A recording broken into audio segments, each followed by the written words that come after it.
Zee 24 तास एक पाऊल पुढे। नाशिक मनपा स्थायी समिती सभापतीपदी मनसेचे रमेश घोंगडे विजयी झालेत।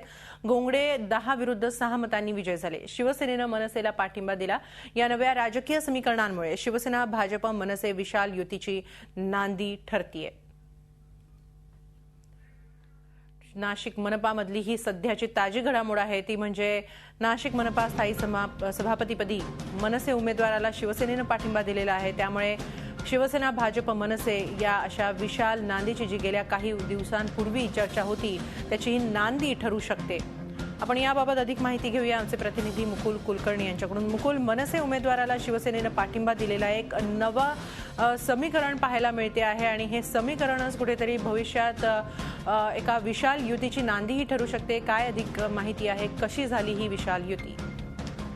हेमाली, गेल्या अनेक दिवसांपासून प्रदेश स्तरावर शिवसेना मनसे भाजप यांना एकत्र आणण्यासाठी प्रयत्न चालू होते, परंतु भाजपचं असं म्हणणं आहे, कारण आपण बघितलं की ह्या निवडणुकीसाठी भाजप पण तेवढाच प्रबळ दावेदार म्हणून समोर येत होता आणि शिवसेना सुद्धा।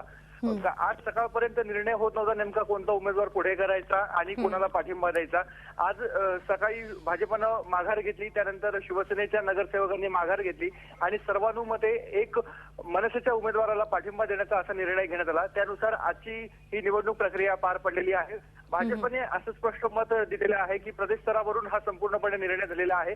काँग्रेस विचारसरणीला आगामी 2014च्या निवडणुकांमध्ये सत्तेपासून रोखण्यासाठी प्रत्येक जिल्ह्यामध्ये अशा पद्धतीने आता मोर्चे बांधणी करण्याला सुरुवात झालेली आहे आणि याची कुठेतरी एक सुरुवात म्हणून नाशिक महानगरपालिकेचे स्थायी समिती सभापती पदाच्या निवडणुकीकडे बघितलं जात आहे। नक्की महत्वाची अशी घडामोड आहे नाशिक महापालिकेमध्ये झालेली ही। मुकुल, आपण दिलेल्या या माहितीबद्दल खूप खूप धन्यवाद।